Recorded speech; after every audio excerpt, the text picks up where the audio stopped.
Señoras, señores, muy buenas noches. Bienvenidos. Esto es Código Político. ¿Van der Koy? ¿Cómo le va? Bien. Qué azul está la noche, ¿no? Qué color, ¿no?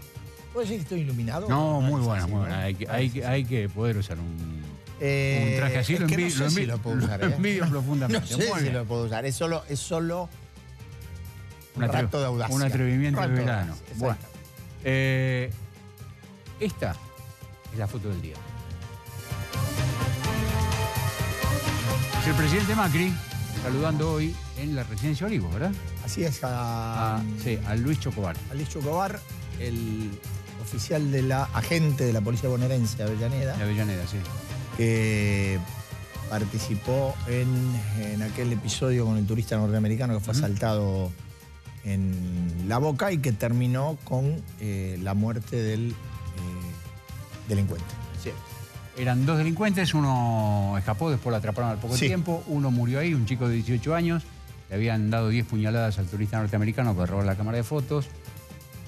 El Domingo, policía... 8:30 de la mañana, ¿no? Sí, un domingo de diciembre. Sí, El señor. policía Chocobar dio la voz de alto, terminó disparando su arma reglamentaria, murió uno de los chicos. Después terminó 72 horas detenido, cambió la causa, cambió de carátula, la tomó un juez de menores porque el cómplice Efectivamente. del adolescente muerto, del ladrón muerto, era un menor. Y un juez que se llama Eduardo Velázquez lo procesó al policía y lo embargó en 400.000 pesos, diciendo que había exceso en la legítima defensa. Esto es, el policía que salió a actuar cuando dos delincuentes habían no solo asaltado, sino apuñalado, 10 puñaladas, lo salvaron los médicos del hospital Argerich, el norteamericano. Sí, señor. Pasó la fiesta, lo recordamos. Sí. Pasó la fiesta, la Navidad, o el fin de año, no recuerdo. Con el médico. Con el médico cirujano que lo lo salvó después del Así es. ataque. Y da la impresión, dio la impresión y sigue dando que las cosas se tergiversan o se dan vuelta un poco, ¿no? Que es un poquito al mundo al revés en el que tantas veces vivimos. Resulta que el policía que actuó ante un caso que podía haber terminado en la muerte, por nada, terminó en la muerte del turista o de la víctima, terminaba detenido al principio, después procesado, después embargado, y el presidente Macri decidió Este es el gesto recibirlo. político. Ujú. A ver, aquellos que entienden de jurisprudencia, no es mi caso, simplemente estoy transmitiendo algunas opiniones que he escuchado, sostienen que el fallo del juez Velázquez es un fallo sujeto a derecho. Desde una perspectiva muy garantista, tanto que entre las citas que hace en el texto del fallo figuran Zaffaroni, figura Slokar, Claro. figura D'Alessio. Este mismo juez hace un año había dejado libre a un chico de 14 años que estaba acusado por la muerte de otro chico de 14 años que fue víctima que recibió un balazo durante un asalto de motochorros en el barrio de Lo Flores. autorizaron finalmente que se retornara a su Bien. país, Perú. Así es. Este es el mismo juez, Así es. ajustado a derecho. Lo que mismo juez. ocurre es que hay una clara disonancia entre el fallo del juez y el gesto político. Hay un gesto político que no es el primero, pero por ahí es el más sobresaliente de estos 2 años. Un gesto político que intenta marcar un nuevo tiempo respecto del poder político y la fuerza de seguridad. Así es. Y además, me parece que en el fondo está la idea de que los delincuentes tienen que ser tratados como delincuentes con todos los resguardos y con todo el rigor de la ley. Y las víctimas son víctimas. Y no tienen que, y no como muchas veces terminan como sospechosas o sufriendo la impunidad, porque los delincuentes son tratados como víctimas sin serlo. Lo que hizo el presidente hoy, dijo: estoy orgulloso de que haya un policía como vos. ¿Estuvo la ministra de Seguridad? Es fuerte la declaración del presidente, no hace falta coincidir con ella, el gesto alcanzaba o alcanza para uno. Y la ministra de Seguridad dijo: estamos dando vuelta a las cosas como eran antes. Vamos a cuidar a los que nos cuidan. Dijo y anunció la ministra Bullrich que el gobierno va a colaborar, participar o hacerse cargo de la defensa legal del policía, que tiene que seguir los pasos que marca la ley frente al procesamiento y al embargo que le aplicó este juez de menores en un fallo ajustado a derecho y con un contenido, como bien decías, Eduardo, muy fuerte de garantía. Así es. Nos pareció la foto del día, nos pareció el gesto del día.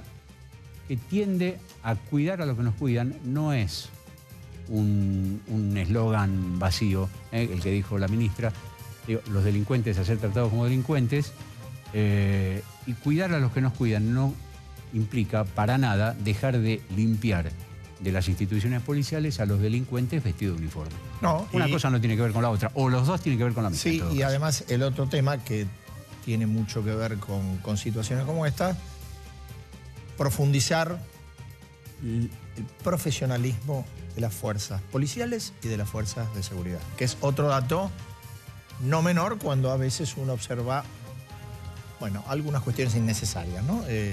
Pero bueno, eso también es el otro punto que hay que tener en cuenta y es el riesgo que se corre, inevitable, ineludible, cuando el poder político tiene que facultar o dar espacio de acción a las fuerzas de seguridad. Ese riesgo se corre. De esto ya no vamos a hablar con el ministro Andrés Ibarra, el ministro de Modernización, que está en el estudio. Le agradecemos que haya venido esta noche. Vamos a hablar con él de el recorte de cargos políticos, la sonoridad que tuvo dentro del recorte de cargos políticos, la sonoridad mucho mayor que tuvo el haber mandado a los parientes de los ministros a casa. El megadecreto que se viene, que se vino. Que se vino, que se viene al Congreso la semana que viene. Que modifica, con la idea de desburocratizar, modifica como 140 leyes. Sí, son 129 modifica y 9 deroga. Con un decreto. Es una cosa discutible. Esos son los temas que tiene por delante en lo inmediato ya el gobierno y el ministro de Modernización Ibarra. Convengamos de un Estado que está muy gordo y que es ineficaz.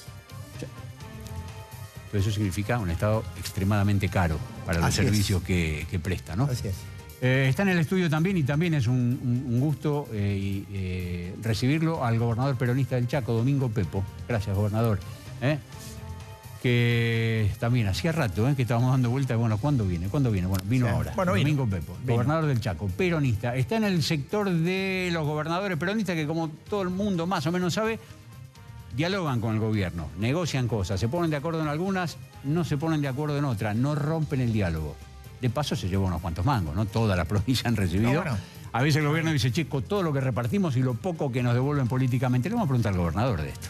Así le vamos a preguntar además cómo se ve al peronismo desde el Chaco, de un peronismo que intenta anclarse en la provincia de Buenos Aires, la reunión del fin de semana pasado. Así es. Y si le preguntamos a Cristina, ¿contestará? Y claro, le vamos a preguntar. Yo creo que va a contestar. Yo le voy a preguntar de mi amigo el Coqui Capitán. El Coqui Picavilla. Muy bien. Que hace mucho que no lo veo.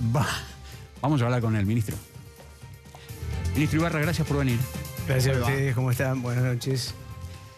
Dígame, a ver, recortando 1000 cargos políticos, sacando del gobierno, de funciones de gobierno a 40 o 50 parientes de ministros, ¿eso es modernizar el Estado o eso es marketing? Nosotros estamos en un, yo diría, y lo asocio a parte de lo que ustedes comentaban recién en la apertura, creo que estamos en un profundo cambio de lo que es la cultura del poder. Recibimos obviamente un Estado destruido, un Estado con un funcionamiento pésimo, pero también la cultura del poder es lo que ustedes decían, es la institucionalidad, es volver a recuperar la República, lo que muchas veces ha dicho el presidente, y estamos enfocados en eso, en una cultura del poder en donde las instituciones funcionen, se repiten los poderes, y el Estado es un engranaje fundamental en todo esto. Y ese Estado que recibimos en el 2015, un Estado en muchos casos receptáculo de militancia política que no trabajaba, de una cantidad de gente que tuvimos que sacar en el inicio del gobierno, y justamente desapegada de un concepto básico del Estado, que es el de servicio público, que es el que necesitamos recuperar y en el que hemos estado trabajando en estos 2 años, muy fuertemente. Usted decía, el Estado con gente que no trabajaba, bueno, no sorprende. Digo, también es cierto que la Argentina es un país que se ha acostumbrado hace mucho tiempo, y no solamente los últimos 10 años, que se ha acostumbrado a transformar al Estado en un portador de subempleo, digamos. Aquello que la actividad privada no te da, te lo puede dar el Estado con un salario discreto, pero con estabilidad. Es una de las realidades de nuestro país. Pero la realidad fundamental es que yo diría en los últimos 20 años, y específicamente en los últimos 12 años, lo que tuvimos es una dilapidación de recursos por mal funcionamiento del Estado. Ejemplos: un Estado que en la era de la tecnología no tiene sistemas de gestión, no le procuró herramientas a ese empleado público, muchas veces bastardeado, diciendo que hay gente que no está capacitada. Bueno, eso es responsabilidad del poder político. Cuando usted refiere a eso, refiere, supongo, a la tecnificación, a la tecnología. Absolutamente, a la falta de herramientas. A la tecnología y al hecho de que todo eso lo volquemos en capacitación para que nuestra gente en el Estado, empleados que lo podemos ver todos los días en organismos, en las distintas empresas del Estado, en la administración central, empleados que tienen una verdadera vocación de servicio, compromiso, y que nosotros en estos 2 años hemos llevado una cantidad de iniciativas como para hacer refuncionalizar el Estado. Por ejemplo, en estos 2 años incorporamos el llamado expediente electrónico para que todos los trámites en el Estado sean digitales. Estamos en pleno avance de eso, pero significó que más de 125 organismos del Estado tengan y hayan generado más de 3 millones de expedientes, todos digitales, para lo cual tuvimos que capacitar a más de 125.000 personas en esto. Y eso significa que un Estado vuelve a estar funcionando bien. Gente que ya estaba. Entonces, yendo a la pregunta de inicio, hay una cantidad de cosas para hacer. Todo esto significa también que funcionemos mejor, que las compras se hagan mejor, porque también las compras empezaron a ser digitales. Llevamos más de 13.000 millones de pesos en compras que ya son digitales, que la gente puede ver exactamente cómo es el proceso de compras, qué se compró, a qué precio. Y gracias al gobierno abierto, que es otra de las políticas y los pilares del presidente en materia de funcionamiento del Estado, todo eso se publica en los portales de datos, porque los ministros tenemos la obligación de publicar toda esa información y que la ciudadanía la pueda ver. Entonces, ese Estado es el que nos va a ir permitiendo reducir los gastos y acercarnos un poco más a la reducción del déficit. Por supuesto que esta medida sola, la que hablábamos recién, de los recortes, 1.000 cargos políticos, 50 parientes a casa. 1.000 cargos políticos, se inscriben también en la necesidad de mostrarle a la ciudadanía un esfuerzo desde la autoridad política que dice, bueno, muy bien, tuvimos los 2 primeros años de gestión, tuvimos que hacer un abordaje del Estado cubriendo más de 3.600 cargos después de 12 años de kirchnerismo, en donde muchos de esos cargos eran militancia política, y tuvimos que llegar cubriendo, repito, esos cargos con profesionales, con gente idónea y también con gente de mucha confianza. Hoy creemos que con esta medida le damos también una señal a la sociedad, es decirle, vamos a ahorrar en la política, vamos a ahorrar en las autoridades superiores y también vamos a mejorar un poco la calidad de funcionamiento del Estado en ese sentido. Déjame que le haga una pregunta. Sí. Los que se van, los 1.000 que se van, ¿son los profesionales idóneos o son la gente de confianza? No, desgraciadamente ahí hay de todo, ahí hay de todo. Por supuesto hay personas valiosas, algunos no se van, pero han bajado su categoría, han pasado de subsecretarios a directores, otros sí se van, y en eso hay de todo. Pero lo importante es que se aprecie que esto es un tránsito, que llevamos 2 años haciendo estas cosas para que el Estado funcione mejor, que esto es también importante, que esto contribuye, porque son alrededor de 1.500 millones de pesos por año, que de alguna manera la política decide ahorrarlos a través de este nuevo funcionamiento del Estado, ¿no? Ahora, usted mencionaba recién el tema de la capacitación. Digo, ¿en qué estado de capacitación? A ver, todo Estado en estados más o menos normales o modernos tiene una burocracia permanente, una burocracia que entiende lo que es la... Claro. Bueno, ¿en qué estado está el Estado argentino en ese sentido? Es una buena pregunta, porque todos los días estamos trabajando para que el estado del Estado mejore. Nosotros hoy, las buenas noticias es que a partir de este año nosotros hemos incorporado una serie de medidas que han sido producto de negociaciones paritarias, y eso significa que el camino hacia la mejora del Estado se va a ir profundizando y se ha hecho de manera consensuada. Por ejemplo, el año pasado incorporamos el concepto de presentismo, que está aplicado desde el fin del año pasado y está en vigencia. Eso significa que ya de movida fijamos reglas del juego. Decimos, se premia al que trabaja, al que viene, y el que no tiene lugar en el Estado. La persona que no está comprometida, que no concurre, no tiene lugar en este Estado, porque hay que comprender de una vez por todas que el Estado es una delegación que hace la sociedad para darle determinadas responsabilidades, y que eso tiene que volver a la ciudadanía en servicios de calidad. Y la gente, el ciudadano, no tiene por qué estar pagando impuestos por tareas que no se hacen o por ineficiencias propias de ese funcionamiento. Ahora, también está la contrapartida positiva, y en eso somos enormemente optimistas de cómo vamos para adelante con esto, y con muchos gobernadores, porque estamos haciendo cosas desde el Estado que son realmente importantes. Yo siempre menciono, por ejemplo, la telesalud pediátrica.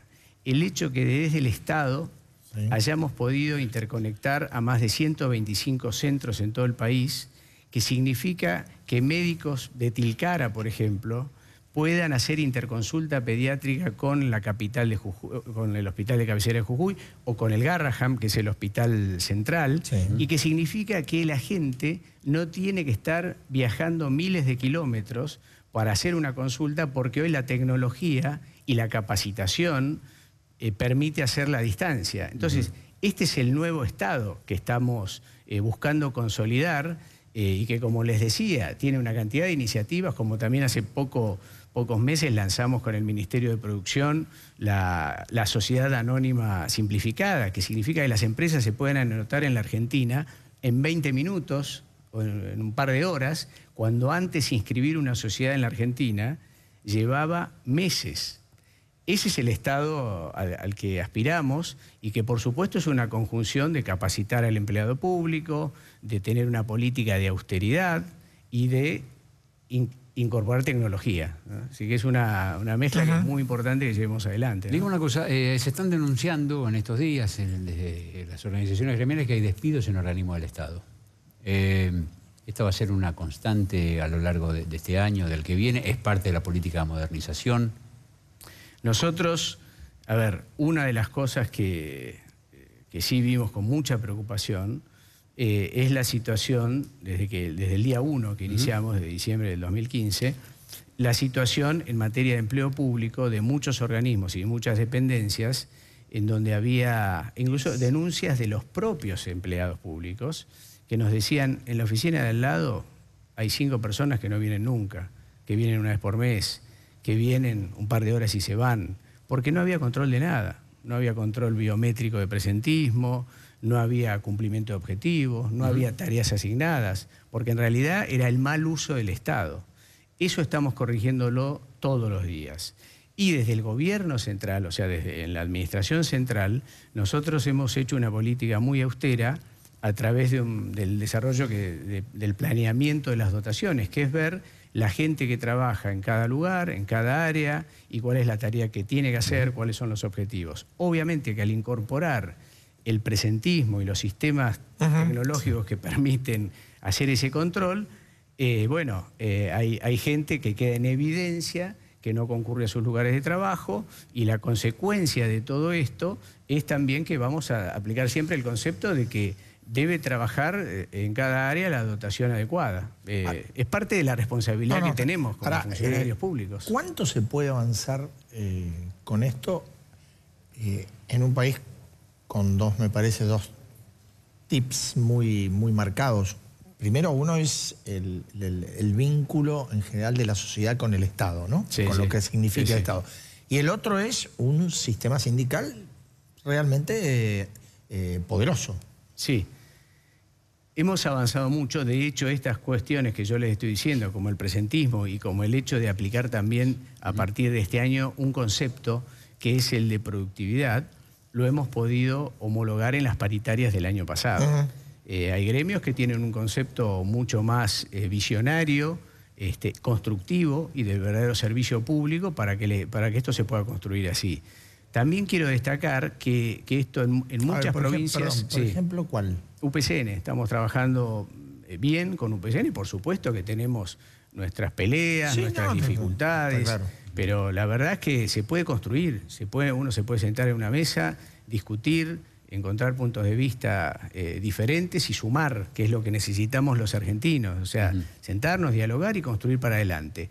Porque en definitiva el Estado tiene un rol fundamental y, recién lo hablaba en la antesala con el gobernador Pepo también, nosotros estamos en un trabajo por el área de comunicaciones, viendo toda la necesidad que tiene la Argentina también en este tema de modernización, de fortalecer fuertemente todo nuestro desarrollo de las comunicaciones.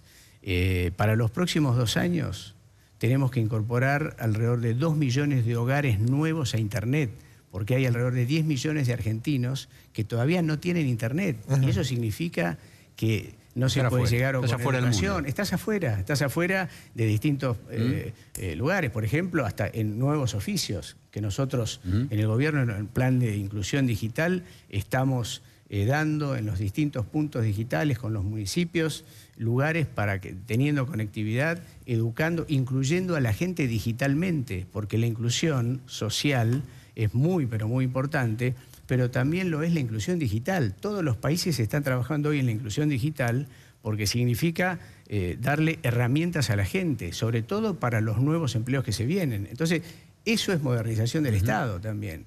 La conectividad, la velocidad de banda. Hoy vamos a lugares en donde de pronto hay Internet, porque llegó Internet, pero es imposible conectarse para las demandas que hoy tiene la sociedad.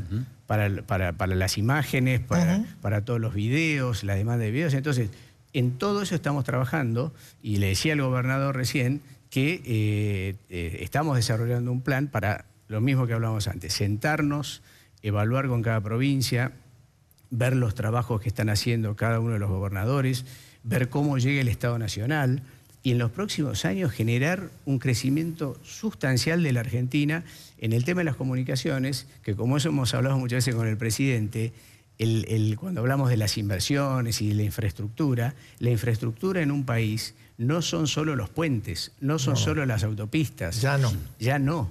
Las comunicaciones son fundamentales para generar empleo, para atraer inversiones, así que es parte de una deuda que tiene la Argentina todavía por esa herencia que describía antes sobre el Estado y que nosotros esperamos en los próximos 2 años saldar realmente, ¿no? Ministro, muchas gracias. Muy amable, Muchas gracias a ustedes. Gracias. Nosotros en 50 segundos nada más venimos. Estamos. Nos está esperando el gobernador Pepo. ¿Tenemos para contar un par de cositas de los parientes que se van a casa? Sí. Y de algunas cositas simpáticas que están pasando entre Moyano y Macri. Sí. En un ratito, vamos.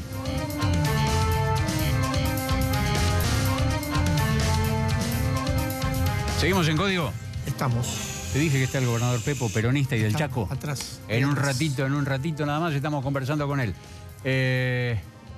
¿Vamos a Picado Fino? Vamos. Directo.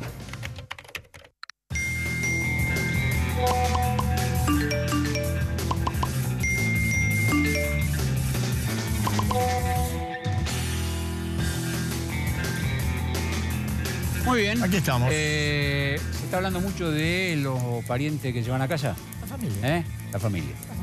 La familia. Primero la familia. A ver.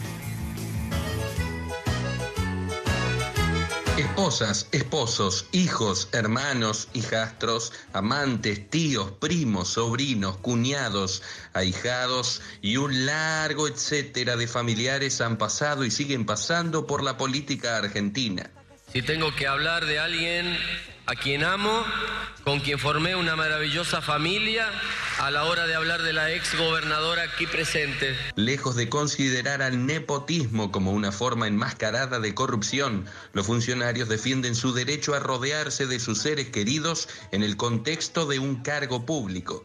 ¿Por qué cree que se da esta situación? Bueno, cada uno tiene derecho a poner la gente que desea. Perón, Evita e Isabel, los Cafiero, los Storani, los Menem, los Rodríguez Sá, los Alperovich, los Sadi, los Corpachi, los Kirchner, los de la Rúa, los Zamora, los Moró, los Massa, los Juárez, los Zanini, los Granados, los Delía, los Bruera, los Gioja, los Scioli, los Triaca, los Frigerio, los Peña, los Rossi. Los clanes enteros vienen mostrando un fenómeno cada vez más extendido en todo el país. La lucha contra esta casta política en Argentina es un caso perdido. ¡Lo primero es la familia! Qué joven estaba Franchella, ¿no? Sí. En esa época nosotros también estábamos jóvenes, seguramente. Yo ya ni me acuerdo. Digo yo, bueno, parientes en la política. Una cosa es los parientes que uno pone porque pobrecitos no pueden ganarse un peso en ningún lado o mejor se lo ganan ahí sin esfuerzo. Otra cosa es la gente que, bueno, tiene capacidades y cumple funciones. Capacidades y idoneidad. Hay gente, ocurre en este gobierno, ocurrió en el anterior. En todos. Y en el próximo otros, que venga también. Y además hay gente que de pronto está en la carrera de la función pública desde antes del gobierno del cual forma parte, ¿no? A ver, el asunto es que el presidente Macri dijo los parientes de los ministros afuera del gobierno. Sí. Según algunas cuentas son como 40 de parientes del gobierno nacional, de ministros del gobierno nacional. Efectivamente. Después en las provincias y en los municipios, olvídate. Bueno, en los municipios, a ver, primera medida, Macri hizo esto. ¿Está bien o está mal? ¿Qué cosa? Esto que dice Macri, de que los parientes de los ministros se tienen que ir. A mí me parece como toda norma extrema y general.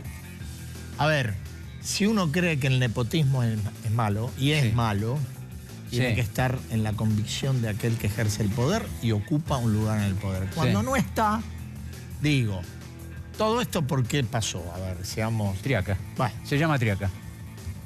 ¿Cuál es... Escándalo con Triaca. ¿Cuál es la mayor cantidad de familiares de un funcionario que ha salido hasta hoy? Triaca. ¿Cuántos? 4. O sea, evidentemente... De Triaca es la esposa, 2 hermanas y un cuñado. Así es. Evidentemente me parece que frente a una situación que se estaba haciendo densa, incómoda, el presidente hizo salgo por arriba, un decreto, y como todo decreto de estas características tiene su cuota de arbitrariedad e injusticia. Acá hay, a ver, ministros que tenían hijos trabajando con ellos o en otras funciones. Patricia Bullrich. Patricia Bullrich, que ya renunció. Mario Quintana, que tiene al hijo trabajando con él. Gustavo Santos, de Turismo. Que ya renunció. Y Oscar Aguad, de Defensa. Que era el hijo, ¿no? ¿O era el...? O algún... No, me parece que era el hijo. ¿Era el hijo o yerno? Bueno, me parece que era el yerno. Bueno, y así otros casos. El hermano de Marcos Peña. Así es. O sea que tocarle le tocó a todo el mundo. No hubo excepciones, aparentemente. Mirando un poquitito las provincias... Pero hay algunas, perdón. Sí. ¿Hay alguna excepción? No, no es que haya alguna excepción. Hay algunas cuestiones que sirvieron para consolidar situaciones personales. Ay. ¿Por ejemplo? Por ejemplo, el presidente le dijo a un ministro de Buenos Aires, yo te salvé el matrimonio. ¿Por qué? Porque el ministro Federico Salvay, jefe de gabinete de María Eugenia Vidal. Efectivamente. Está casado con Carolina Stanley, ministra de Desarrollo Social. ¿Y por qué no se tienen que ir uno de los dos? Y porque uno está en el gobierno nacional, pero el otro está en el gobierno provincial. No ocupan el mismo... María Eugenia Vidal adoptó la medida de Macri, dice, los ministros del gobierno provincial que tengan pariente en el gobierno provincial... Sí. Así que también zafó. El matrimonio de Salvay y Stanley zafó. Muy bien. Eso fue lo que dijo el presidente. Le pregunté en una oficina bastante calificada de la Casa Rosada ayer. Pregunté, decime una cosa, ¿y los ministros no se chivaron con Triaca? Porque por culpa de Triaca, o para acomodar el lío de Triaca, se tienen que ir los parientes de todos. ¿Qué me contestaron? Y un poquito se disgustaron. Pero en el fondo es más fácil para un ministro pelearse con un colega o decirle, che, Jorgito, miren qué quilombo no metiste, diciéndole a Triaca, es más fácil eso que pelearse con Marcos Peña o con Macri, que son los que tomaron la medida. Exacto. Entonces, pelear nos peleamos, pero demasiado guapos no somos. Y otra cosa que uno tiene en cuenta hasta hoy, porque, a ver, falta la semana que viene, empieza un poquito el año parlamentario. Otras 2 cositas a tener en cuenta. el silencio, es cierto que estuvo de vacaciones, él lo está todavía, creo que está llegando el domingo al país, el silencio de Elisa Carrió y el silencio del radicalismo. Son los socios principales de Cambiemos. Y si no hablaron hasta ahora ya no van a hablar. Pero, ¿y no hablan por qué? ¿Qué sé yo? Porque mejor no hablar, ¿no? Y si mirás para atrás, por ahí en la fila tenés alguno tuyo. Ahora, digo yo, en todo esto hay que tener, me parece, hay que tener un poquito de cuidado con la corrección política boba. Esto es la arbitrariedad, vamos a llamarla arbitrariedad. Sí. La mujer de Triaca se llama Cecilia Loxisano. Efectivamente. Tenía un cargo muy importante en el Ministerio de Salud. Creo que vos hacías alusión a eso. Llevaba 15 años en el ministerio. Eso quiere decir mucho antes de este gobierno. Se había pasado en el Ministerio de Salud como funcionaria, haciendo carrera en el Ministerio de Salud todos los años del kirchnerismo. Y ahora, bueno, ascendió y tenía un cargo importante. Sin duda debía estar más o menos capacitada, porque 15 años, si estás en una tarea y en un ministerio y fuiste ascendiendo, algún mérito sin duda debes tener. Y tiene que irse también. El presidente dijo, vamos a perder gente valiosa. Yo digo, a veces la corrección política boba nos lleva a pedir que cualquiera que tenga parentesco se vaya. Y por ahí hay gente valiosa que habría que conservar. Esa es la arbitrariedad de las decisiones de este tipo. Así es. Pasando, hicimos una miradita. La producción nos ayudó a mirar un poquito qué pasó en el interior. En el interior. En el interior, por ejemplo. Dicen, por ejemplo, para explicar con esto dicen que la gobernadora de Catamarca, Lucía Corpachi, que viene de la familia Sadi, tiene a 102, anotá, 102 miembros de la familia Sadi en cargos del gobierno provincial en La Rioja. Y los socialistas, manos limpias, uñas cortas, en la provincia de Santa Fe. Tienen amigos en el... tienen amigos y parientes. Sí, Wiener 12, Bonfatti 11 y Lifshitz 11. Estos son los últimos gobernadores. Sí, los Wiener 12. Los últimos 3. Bonfatti 11, parientes en cargos. Hay cargos legislativos. Que no son necesariamente ejecutivos. Bien, y el actual gobernador Miguel Lifshitz, 11.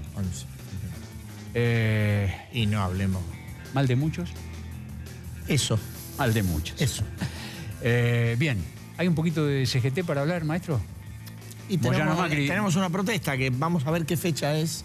No está seguro que sea el 22 de febrero. Y ahora se planteó el conflicto coincide el 22 de febrero con otro aniversario de la tragedia ferroviaria de Once. Así es, así que ahí vemos una foto de la reunión de ayer. Sí. No, este no es. Gente, a ver, para, no nos confundamos. El de la derecha no estuvo. No, bueno.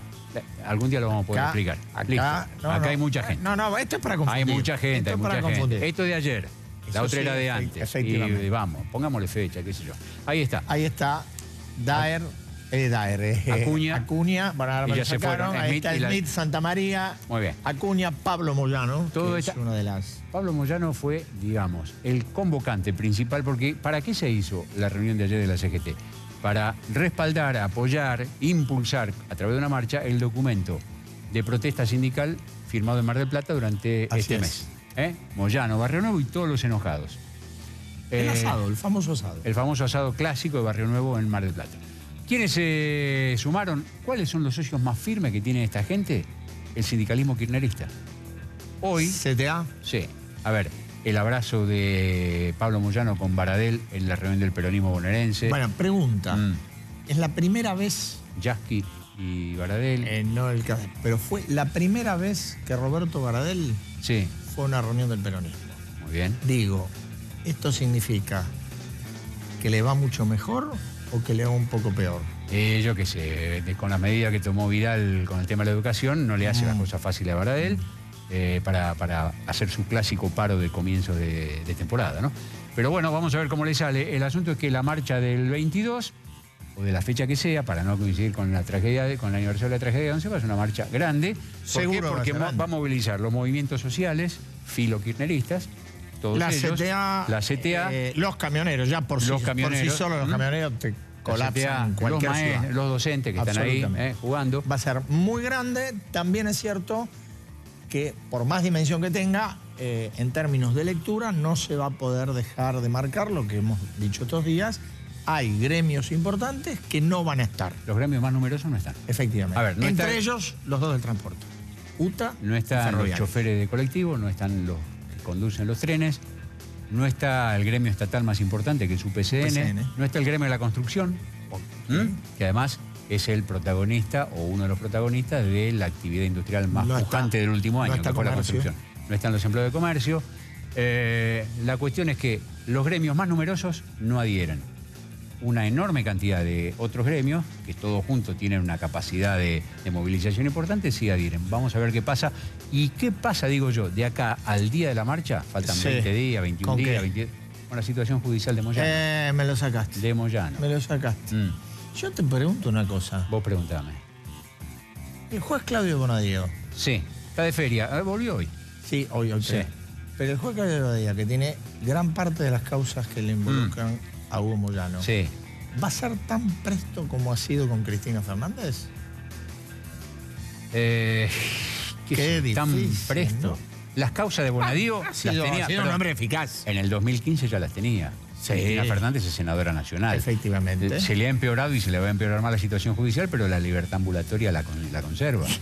Te diría que la presteza no es vértigo ni desesperación. Muy bien. Vamos a ver qué pasa. Vamos a ver qué pasa. El asunto es que Moyano judicialmente está como Cristina. Su única ruta posible es hacia estar peor que lo que está hoy. Quizá por eso están cada vez más cerca ellos dos. Moyano y Cristina, un solo corazón. Y uno verá. Todo se verá. El gobierno sigue sin considerar a Moyano un enemigo irreductible. Dice, es un adversario con el que negociamos y dialogamos mucho tiempo y nos gustaría volver a hacerlo. Pero mientras tanto, hay que pasar el trago que se viene, ¿no? Así es. Claro. Vamos a ir a conversar con el gobernador Pepo. ¿Es cierto? Enseguida nos encontramos con el gobernador del Chaco.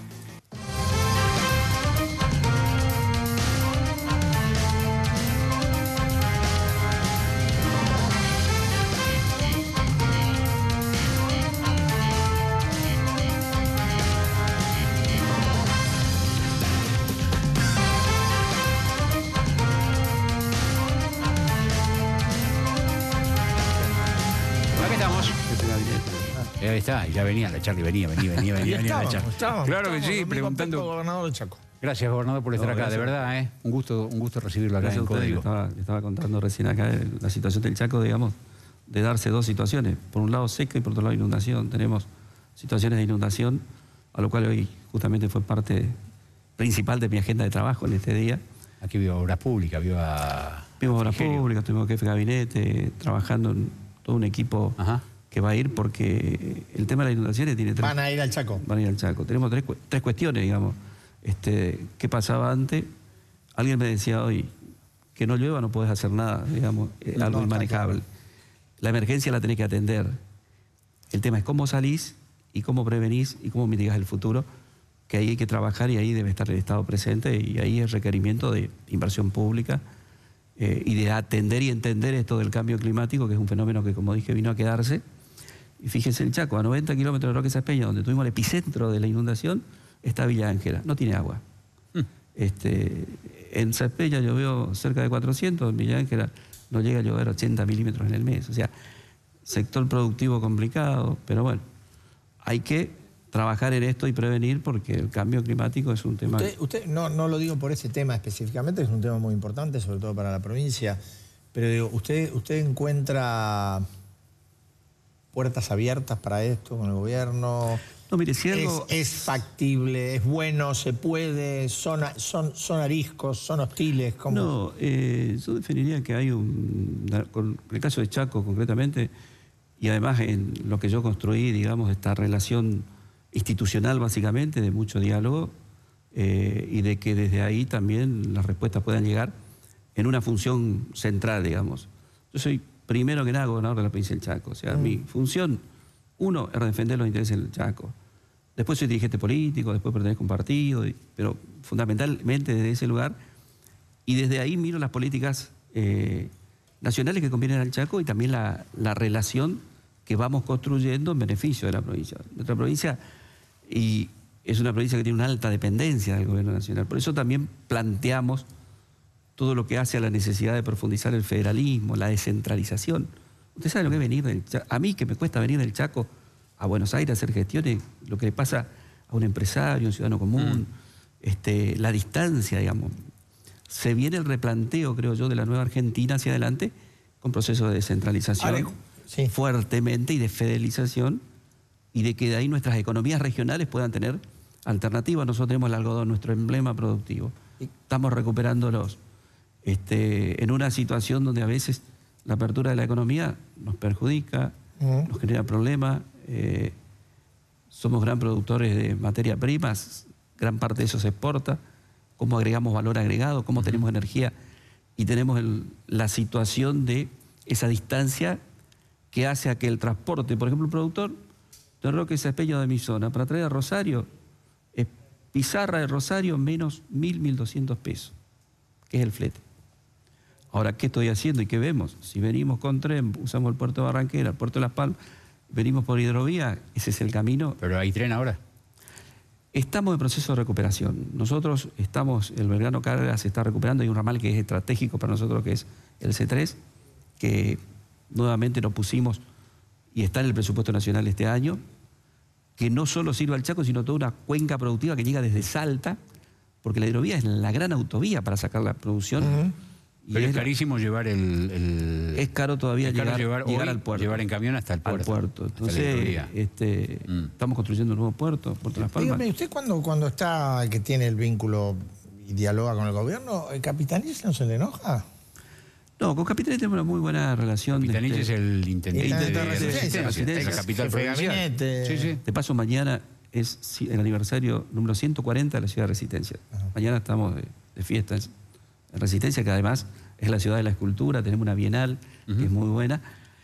Con Coqui, como le decimos, tenemos una buena relación institucional, personal, a veces diferencias políticas, algunos chisporroteos, digamos, pero creo que hay una concepción en nuestro espacio político en el Chaco que fue la permanencia en 12 años, que es la unidad, digamos, que es fundamental en esto, preservar en la diversidad, porque el peronismo también es una diversidad. Lo es en el Chaco y lo es en Nación, y desde ahí potenciar justamente la gobernabilidad, que es un bien al cual hay que cuidarla, hay que construirla, y es una autopista, como decimos nosotros, de ida y de vuelta, porque no puede hacerlo uno solo, ¿no? Eso lo piensan los gobernadores en general, los gobernadores peronistas en general, se ve por la manera en que actúan. No todo el peronismo piensa que la gobernabilidad es un bien a cuidar por todos.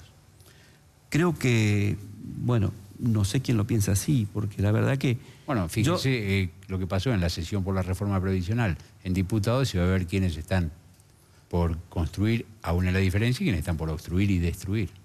Por supuesto, yo quiero y veo y necesito, y creo que necesitamos los argentinos que al país le vaya bien, digamos, porque es fundamental en ese sentido. Pero también saber que somos un espacio, en mi caso, opositor. O sea, nosotros tenemos una concepción peronista.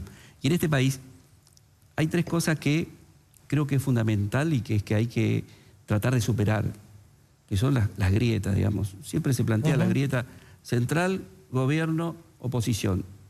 Esa es una, el camino creo que es el diálogo y gesto y madurez política. Pero hay otras grietas que también es importante, la desigualdad social.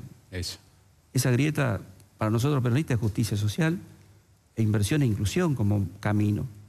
Pero de la grieta que no se habla como grieta es la que tenemos los peronistas. Y esa grieta de los peronistas es la que tenemos que construir sabiendo que la única alternativa es la unidad. Pero la unidad con renovación, la unidad con un proyecto, no poniendo la candidatura antes, no poniendo las condiciones, con desprendimiento, porque el proyecto y el peronismo es una fuerza política que siempre se ha recuperado. Pero siempre también ha tenido esa grandeza en entender el momento y saber lo que necesita la sociedad y que necesita la gente. Digamos, tenemos que hacer un proyecto que verdaderamente sea alternativa y opción y superadora a lo que hoy se tiene del gobierno nacional. ¿Y usted qué lugar le daría, si es que le da, a lo mejor, o si considera que el lugar está donde está ahora, qué lugar le daría a la expresidenta? Yo creo que la expresidenta ocupa un lugar importante en este esquema. No puedes hacer unidad en un proceso excluyendo, digamos. Primero y principal, además que nosotros con el peronismo solo no alcanza. Los que tenemos, yo hablo del ideario peronista, digamos, porque hoy hay muchas vertientes, algunas está el PJPJ y lo que se fueron. Creo que desde ahí tenemos que construir, porque después tenemos que enamorar al resto del pueblo. Queremos ganar, nos tienen que votar los que le votaron a Macri, los que le votaron a otros en el futuro.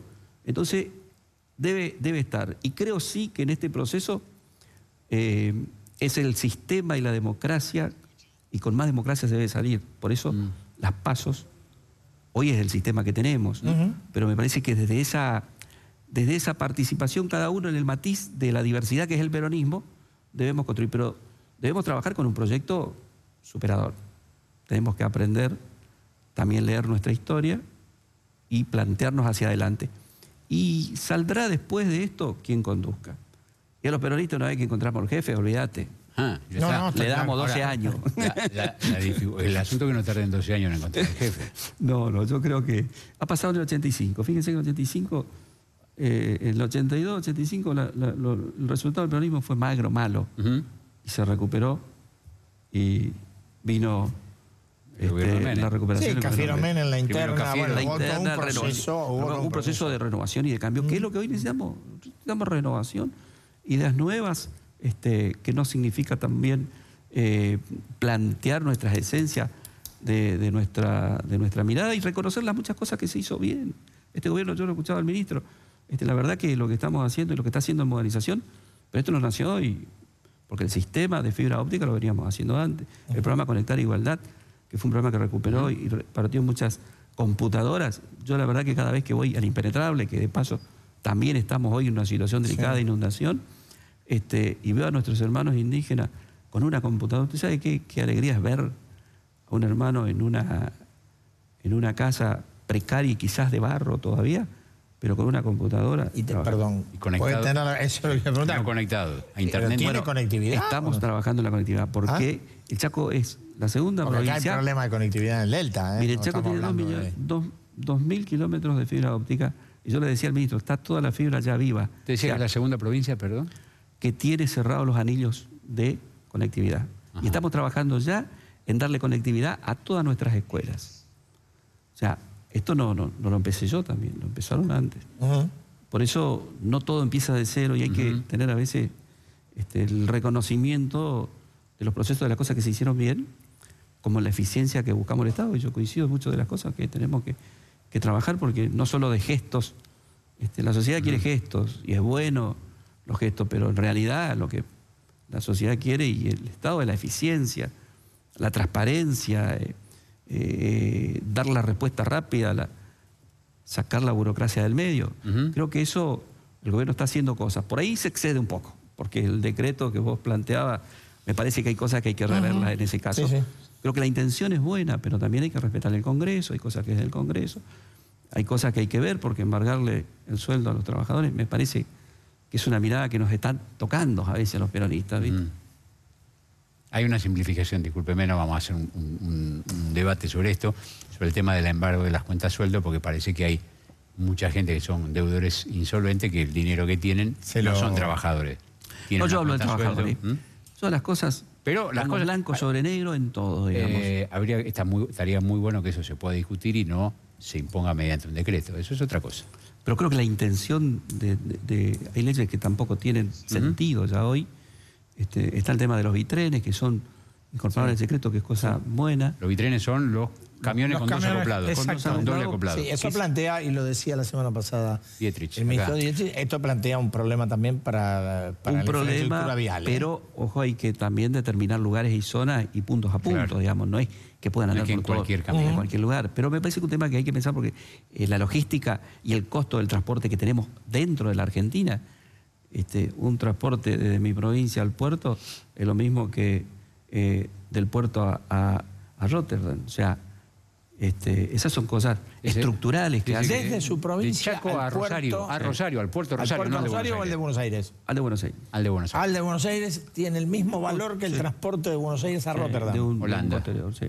Esas son cosas importantes Ese es el costo, ¿no? Ese es el costo que hay que trabajar y bajar, y creo que coincidimos cuando buscamos eso, productividad en función a desarrollar nuestras economías. Por eso hay cosas que también son preocupantes, porque el desarrollo de nuestras economías regionales, que es la inclusión y la oportunidad en la medida que haya trabajo, oportunidad y crecimiento, y regularización de una economía informal que tiene que ser formal. Y creo que ahí tiene que haber créditos accesibles, las tasas por ahí nos están acompañando a esto, y creo que es la deuda pendiente, digamos, la inflación, las tasas. Gobernador, muchísimas gracias. Muy amable por estar. Gracias a ustedes. Lo invito a que vayan al Chaco. Cuando quiera, vamos, Porque, ¿cómo no? imagínense hacer código político con el meteorito, el segundo meteorito más grande del país en la espalda. No? Sí. Porque la verdad que el Chaco... Algunos quisieran que lo tengamos en la cabeza. Desde lo político, y los invito a todos los que quieran ir al Chaco también. ¿Cómo no? Muchísimas gracias, de verdad. Vamos a una tanda cortita y repartimos los premios. Tenemos un montón de premios para repartir, ya venimos.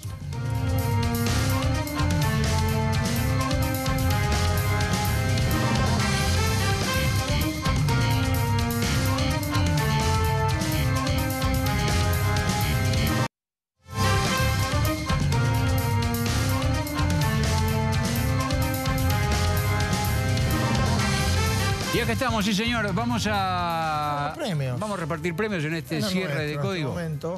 Director, hay medalla de oro, ahí está, miércoles, vino sola. Hubo que pedirla, mirá. Mirá, se van a caer, se van a sorprender, Medalla de oro a Jorge Triaca, ministro de Trabajo. Pará, ¿cómo le podemos dar? ¿Cómo no le va a ver? ¿Cómo no le vamos a dar a Jorge Triaca? Con el bolón que hizo el gobierno. Pero eso ya lo armó antes. Mirá las cosas que hizo el presidente. A ver, contame. Para salvarlo. Hizo echar a todos los parientes, empezando por los 4 parientes de Triaca. Se fueron del gobierno. O sea, todo eso, según lo que dicen algunos, digo, más o menos Triaca vale 50 funcionarios, 40, 50. Y visto de un modo extremo, quizás. Brutal. Es mucho, digamos, ¿no? Sí. Es mucho. Pero se ve bárbaro, que ¿no? O es el ministro favorito de Macri, o Macri dice, mira, en este momento que tengo un lindo lío con los gremios, no tengo nadie mejor que Triaca. Y si nadie es mejor que Triaca, se tiene que llevar el oro. Se lleva el oro, ministro favorito. Resultó esta semana en vista de las cosas que hizo el presidente para retenerlo y que se note menos. Sí, un poquito menos. Sí. La de plomo, dile por favor, a ver. Creo que... Este señor, este es debutante total. Este señor es el reemplazante de Mario Daneves, que el año pasado falleció. Sí, es gobernador de Chubut. Peronista. Peronista, dicen. Era el vice de... Chubut, viste que los peronistas son raros, ¿no? El viento los hace raros. Ahí sopla el viento. ¿Viste cómo está el cordobesismo en Córdoba? Sí. Bueno, y el chubutismo en Chubut. Bien. Te quiero decir, Arcioni lleva muy poquito tiempo como gobernador y se mandó un moco esta semana. Se nota porque armó un bolonqui. A ver. Cuando utilizó una terminología para explicar que tenía que refinanciar la deuda. Dijo reestructurar. Reestructurar en el mundo financiero es default. Sí. Es decir, Chubut no puede pagar su deuda. En un país como la Argentina. Claro, nosotros 2 pesos pagamos cada vez que alguien dice no podemos pagar la...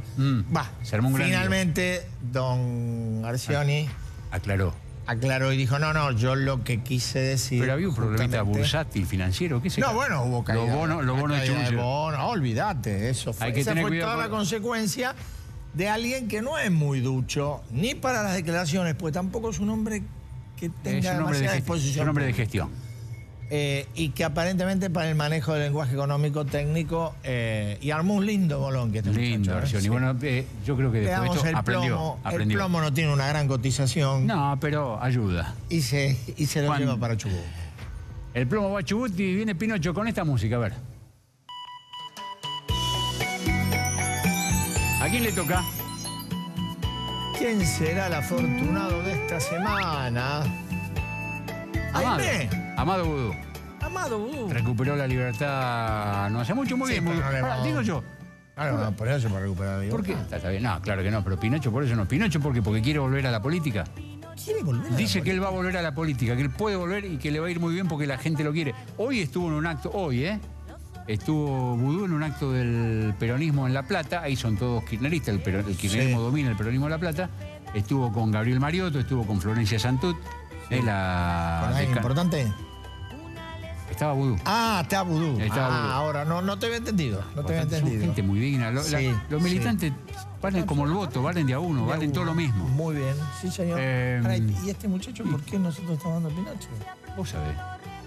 A ver, lo que pasa con Vudú es probable que con todos los problemas judiciales que tenga, no tenga los bolsillos repletos. Él dice que está pasando una situación económica... ¿Vos decís que él no hizo tuvo una precaución anterior? Sí. ¿Una precaución? declaró que está pasando por una situación económica apremiante. Bien, pobre. Y que la gente, como lo considera, y como acaba de ser papá de mellizos, ¿Sí? le deja pañales en la puerta del departamento. ¿Acá en Barracas, acá cerca? Sí. A ver, puede ser que le falte algún sope. Puede ser. Yo dudo, pero... Pero poner, porque no alcanzó a imprimirlo todo en Chicones. Claro. Algunos no llegó a imprimir. No, puede Pero ser. que le dejen pañales. Ahora, que la gente se solidarice dejándole pañales en la puerta de la casa. Pañales para los chiquitos, no para adultos. No, para él no. Para los bebés, para los mellizos. Para los mellizos. Digo, Raro, ¿no? Alguna tía, un primo. Pero la gente... No, me parece que toda la verdad Vudú no dijo. Esta única vez no dijo esto. No, efectivamente. Va el Pinocho para Barracas. Para Barracas, Acá nomás. a la casa del amigo Vudú. Sí, señor. Nosotros nos encontramos una semana. Hasta el jueves. Chao.